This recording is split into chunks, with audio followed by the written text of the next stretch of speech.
Bonjour à tous et bienvenue pour l'épisode 10 de RimWorld, c'est un plaisir. Alors, plusieurs choses. J'en ai marre des gens qui me disent que le son de mon micro il est trop faible, alors j'ai tout mis à fond, j'ai boosté, ça devrait aller, normalement là ma voix elle est forte. Ensuite je tenais à vous remercier pour avoir regardé, pour avoir aimé, pour avoir partagé peut-être, qui sait. Alors aujourd'hui, déjà je suis un gros menteur parce que j'ai dit dans l'épisode 9 que cet épisode c'était le final, mais pas du tout en fait, parce qu'il reste plein de choses qu'on n'a pas vues. Et le sujet de cette vidéo, vous l'avez vu dans le titre, ça va être l'élevage des animaux dans RimWorld. Alors, ce qui s'est passé, on est jour 3 de l'hiver, donc on est 48 heures après in-game l'épisode 9, pardon. Voilà. On est 2 jours après l'épisode 9. Voilà, ça c'est pour vous. Il s'est rien passé d'extraordinaire. J'ai commencé à creuser cette salle ici. Je commence à rééquiper mes serres qui se sont fait détruire dans l'épisode 8. Voilà. Et j'ai acheté, via la console de communication, 2 poules et un coq. Alors, comment ça marche dans RimWorld ? Il faut savoir que tous les animaux du jeu, je vais essayer d'en trouver un sur la carte, ici.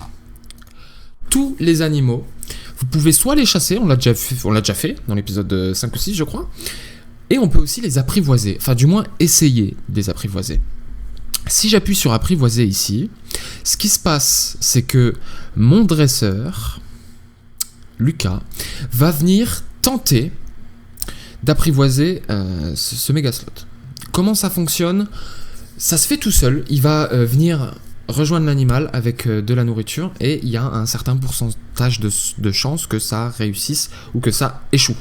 C'est régi par sa note, si je vais sur Lucas, aptitude animaux. Voilà, il a 10 sur 20, c'est pas mal. Vous voyez, apprivoiser, dresser, entraîner et commander les animaux.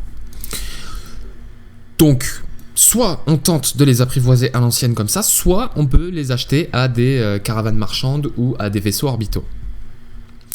Alors moi j'ai acheté, si je vais sur l'onglet animaux, il y a, on l'a déjà vu cet onglet, normalement il vous est familier, il va répertorier tous les animaux de la colonie, tout simplement. Et là on voit coq 1, poule 1 et poule 2. Bon, c'est comme ça qu'ils s'appellent les animaux de base. Si vos colons se lient d'affection avec un animal, ils vont le nommer. Vous voyez le loup, Beryl. Quagmire, que son âme repose en paix, par exemple. Donc comment ça marche là ? Ce qui se passe, c'est que mes poules, elles sont en mode, elles font ce qu'elles veulent. Voilà. Vous voyez ici, poule 1 qui est en train de taper sans la moindre forme de respect dans nos baies. Coq 1 qui traîne ici et poule 2 qui fait sa vie. On veut faire un pâturage, en fait. On veut simplement confiner nos animaux dans une zone pour qu'ils arrêtent déjà de venir taper nos stocks de bouffe et d'alcool. Les animaux boivent aussi. Pour une raison pratique, tout simplement. Alors, on va se servir ici de cette petite zone qui nous sert à rien depuis le départ pour faire un semblant de pâturage pour vous expliquer comment fonctionnent aussi les zones. Parce que quand je vais dans l'onglet animaux, ici on a géré les zones. Et vous allez voir, moi l'idée, je veux que mes poulets ici gambadent dans cet espace et je veux faire de cette petite construction leur chambre, mais il y a un terme plus exact. Enfin, vous m'avez compris. Déjà pour commencer, je vais fermer ici et je vais mettre, est-ce que je leur mets un radiateur ? Non, pour l'instant on va juste fermer et on va s'intéresser ici. Quand j'appuie sur gérer les zones, on voit ça et ça veut rien dire, ça fait peur. Il y a zone 1, zone animale, on sait pas ce que ça veut dire, il se passe rien. Quand on clique dessus, nouvelle zone, on peut en rajouter à l'infini. Comment ça marche ? Bon, si je vais sur ici en cliquant sur architecte zone, je peux étendre la zone autorisée. Et quand je clique là-dessus, on se retrouve avec toutes les zones. Ici, on n'en a que 3. On a la zone base qui est, elle, configurée automatiquement. Vous voyez, c'est une zone que le jeu délimite automatiquement, qui est censée délimiter votre base, en fait. Ça sera le sujet d'une autre vidéo, on n'y vient pas pour l'instant. Et on a 2 autres zones. Il n'y a rien, ok? Donc, par exemple, on va prendre la zone animale. Allez, on va la renommer. On va appeler ça pâturage. Je vais sur architecte, zone, j'étends la zone, je sélectionne pâturage, et là, manuellement, je vais désigner l'endroit, finalement, ce pâturage que je veux, qui sera finalement la zone où mes poules pourront mener leur petite vie. Alors, hop, je vais délimiter ce grand carré. Pâturage, donc ma zone pâturage, c'est toute cette zone verte. Si je retourne sur l'onglet animaux, je peux limiter mes animaux à une certaine zone. Là, ils sont en non restreint pour l'instant. Ça veut dire qu'ils peuvent aller où bon leur semble. Si j'appuie sur pâturage pour mon coq et mes 2 poules, ce qui se passe, c'est que normalement, une fois qu'elle aura fini de taper ma bouffe, capsule de cargo, caisse, voilà. On s'en bat les couilles. Mais, alors je l'ai bien fait, hein. Oui, pâturage, ok. Normalement, vous voyez, poule 1, poule 2 y est déjà. Poule 1 se dirige vers cette zone, ici. Et coq 1, lui aussi, devrait normalement rester dans ce pâturage. Alors, qu'est-ce qu'il faut à vos animaux? Eh ben, c'est tout simple, on va aller assez rapidement là-dessus. On a déjà vu, il y a zone de couchage pour animaux, je vais leur mettre. C'est très important parce que finalement, c'est l'endroit où ils iront si jamais ils sont blessés. Et c'est un peu l'endroit qui délimite où on va les faire dormir. En l'occurrence, il fait moins 30 degrés dehors, ok. Je vais essayer de les faire dormir à l'intérieur quand même, histoire de ne pas les faire crever de froid. D'ailleurs, je vais rajouter une torche, 2 même ici, pour que ça caille pas trop, là où ils vont dormir. Alors, pourquoi? Quel est l'intérêt de faire de l'élevage d'animaux dans RimWorld? C'est secondaire, déjà, il faut le savoir, on peut tout à fait jouer au jeu sans faire ça, il n'y a pas de problème. Mais il y a plusieurs intérêts. Et il y a plusieurs animaux, donc les intérêts diffèrent. Et bien la première raison, la plus évidente, je pense, d'après moi, c'est... si on regarde sur l'onglet animaux, ici on a l'option abattre. Okay, l'intérêt d'avoir apprivoisé un animal aussi, c'est de pouvoir l'abattre sans avoir à le chasser. Okay, là, si j'appuie sur coq 1, je peux l'abattre, tout simplement. Ça sera instantané, ça va me donner de la viande. Donc on peut attendre, parce qu'à l'inverse de nos colons, les animaux se reproduisent. Les mâles et les femelles vont s'accoupler, se reproduire, et là, par exemple, je pourrais avoir des poussins. Et faire un véritable élevage. Donc on pourrait, à mesure que notre population d'animaux augmente, abattre certains d'entre eux pour alimenter notre stock de nourriture. Ça peut être super pratique quand c'est dans des situations critiques. Pas forcément, hein. Ça peut être une bonne source de nourriture. Surtout des animaux qui... Vous voyez, il y a des petits cœurs ici, là. Ça veut dire qu'ils sont en train de s'accoupler. C'est cool, hein. Ça peut être une excellente source de nourriture. Deuxième option, ça peut être l'argent. Parce que, je vous l'ai dit, je les ai achetés. Ces poulets, ce coq.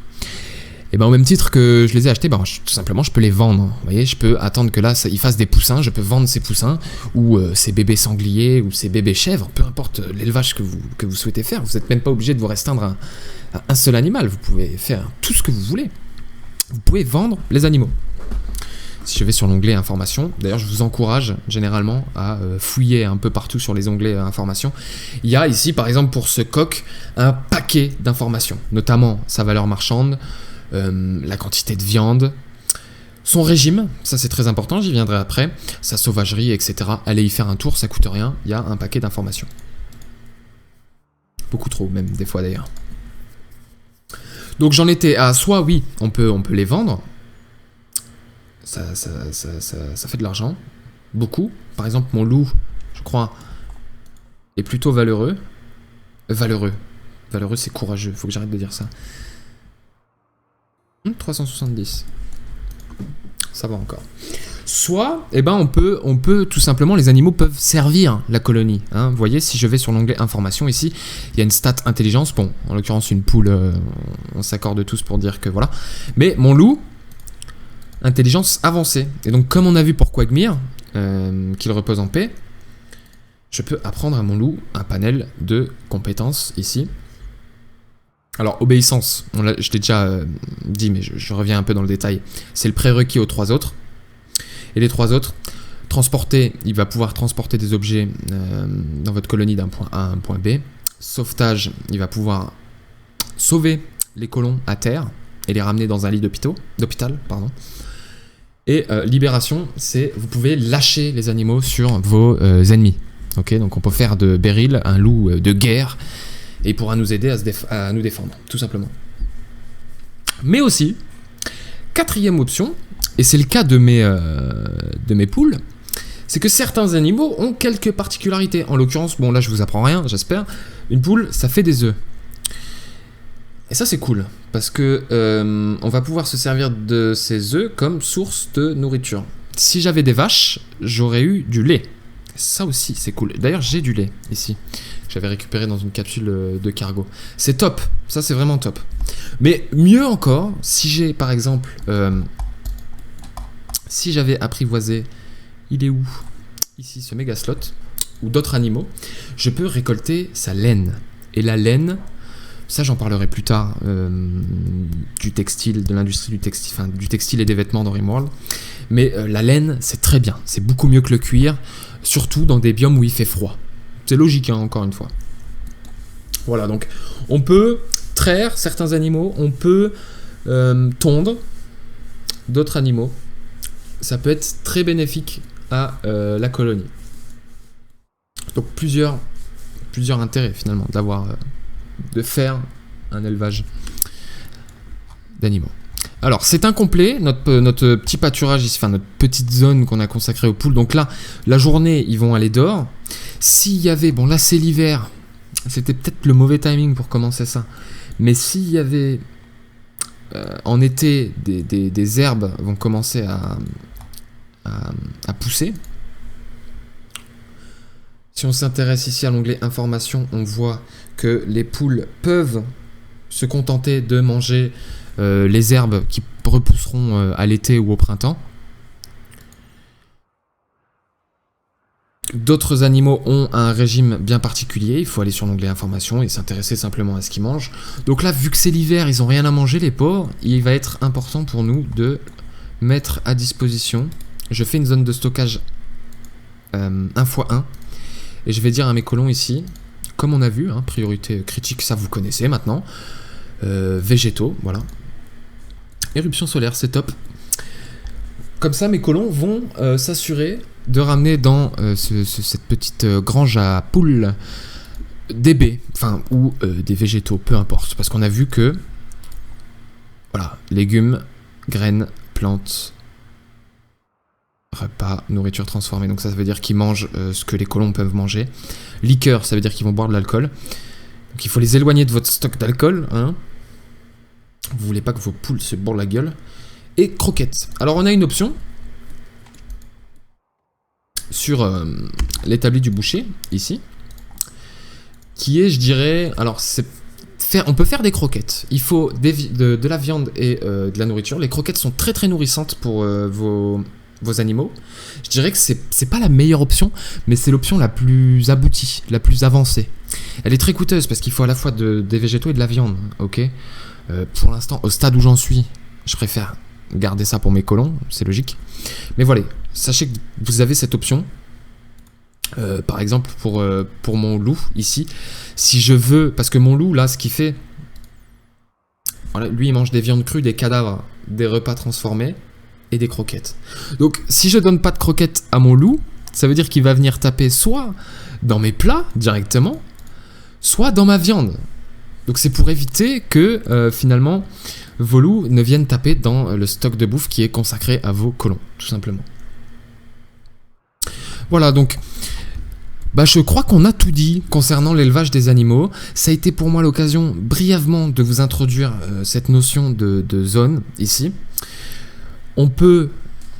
C'est à ça que correspond cet onglet ici, c'est finalement restreindre vous voyez, les coqs, quand j'appuie sur pâturage ici, ils sont restreints à cette zone que j'ai dessinée à la main. Okay, jamais ils n'iront au-delà de cette zone. Ah, je dis ça. Et coq 1 cherche un endroit tempéré. C'est parfait parce que je dis quelque chose et ce bâtard illustre l'inverse. Où vas-tu? Évidemment parce que là ils sont en train de faire une hypothermie en fait. Mais justement. D'accord, il fait moins 4 degrés à l'intérieur de cette pièce, c'est encore... Ah, me dis pas qu'il va falloir que je vous mette un radiateur. Sérieusement. On va rajouter 2 torches pour chauffer la pièce parce que là, coq 1 n'a pas le droit d'être ici. À moins que je me suis trompé. Non, ils sont tous les deux limités au pâturage, donc coq 1 n'a rien à faire ici. Bon, en théorie, bah justement, sauf s'ils sont blessés ou s'ils sont dans une situation d'urgence en mode il fait très froid.